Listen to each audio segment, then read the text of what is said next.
We begin our opponent previews, and we lead off with the UTEP Miners. Happen to be joined on the 42-degree hotline, voice of the Miners, Jon Teicher joining us. Good morning, John. How are you?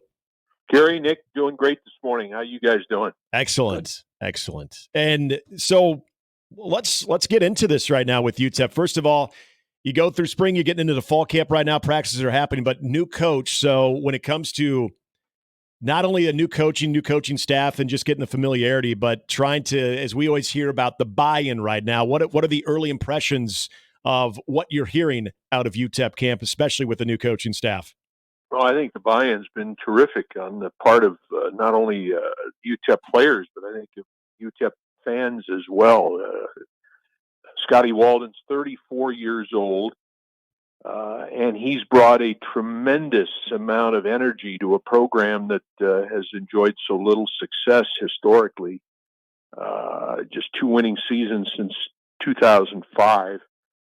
And I think that Miner fans are excited to see what's in store for UTEP in 2024. So what does and there's a transition. So he comes from Austin Peay where he was successful, and he brings some players with him from Austin Peay, so they help with the transition.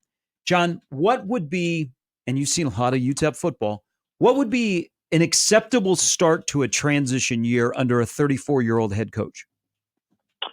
Well, I think that certainly being competitive in Conference USA, which I think is very, very possible, is something that everyone would like to see, and just a more competitive and exciting product. And I think we're going to see that. The Miners have had trouble scoring points consistently over the last several years, and Scotty's going to run a high tempo offense. He claims a play every 12 seconds or so. We'll see if that comes to pass. But I just think that something that's a little more entertaining. It is an entertainment business as well, and a little more competitive is what everyone would like to see. We know that his reputation is going to be, as you mentioned, quick plays, efficient in the passing game as well. So from a quarterback standpoint, it looks like there's a little bit of competition there going over there, including a transfer from Austin Peay and Skylar Locklear. So is that something that you expect to play out? Is there a lead candidate, in your opinion, going into this season? I think it's fairly even going into the season based on what I saw in the spring. Skylar obviously has an edge because he understands the offense coming with Scotty Walden from Austin Peay. Cade McConnell has an advantage in that he started the final 6 games a year ago and was fairly productive. So he's got the edge in terms of experience. So it may be that although one or the other obviously will start when the Miners take the field in Lincoln at the end of the month, it may be that both see action during the course of that game until one or the other maybe proves that they deserve to have the job full time, and perhaps Scotty is going to be comfortable playing both of them. Last year, the Miners had if for people that watch UTEP play, Deion Hankins was a really good running back. He's not there, along with the other 2 top running backs. The top 4 wide receivers are not there. So what do the skill positions look like, John, for these quarterbacks to work with, and for Coach Walden to be able to run his offense as efficiently as he'd like? Well, again, they're filled with talents that largely applied their trade at the FCS level last year, and that's why there's a lot of unknown in terms of how that's going to translate to the FBS level. Javon Jackson rushed for nearly 1,400 yards, 10 touchdowns, averaged 5.5 yards a carry last year at Austin Peay. In terms of the wide receivers, Jaden Smith had 75 catches at Eastern Kentucky last year, over 2,000 yards in his career there. I think one thing, though, that a lot of these kids, a lot of the skill kids that were brought along to UTEP from the FCS level possess that will translate well is speed. That's one thing that Scotty Walden and his staff talk about in their recruiting efforts, which have been very, very promising to start with during his brief time at UTEP. They talk about speed, and more speed. They like to recruit speed. So if these kids are able to run as well as we think they run, that probably will allow them to translate their skills well from the FCS to the FBS level. I'm talking with Jon Teicher. He is the voice of Miner football here on 1620 The Zone.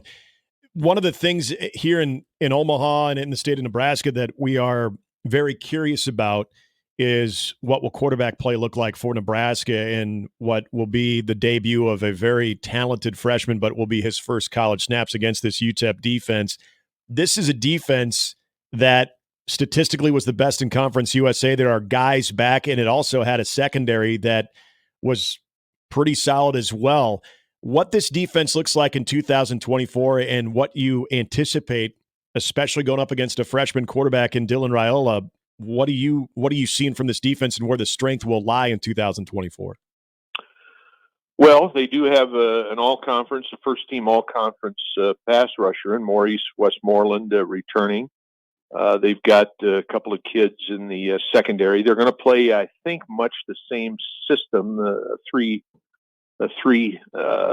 down linemen with 3 linebackers and 5 defensive backs.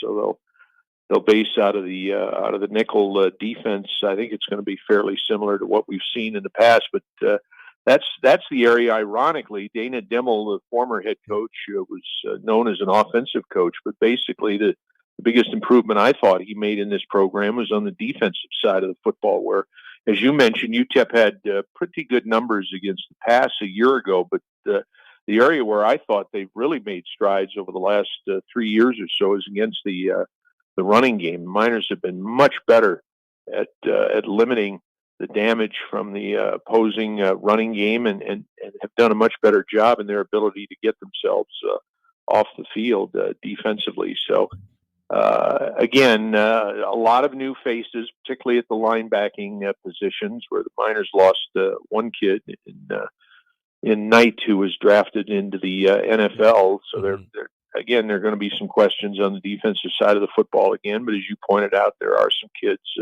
that have proven themselves and are back from 2023. Hey, John, what can UTEP football become?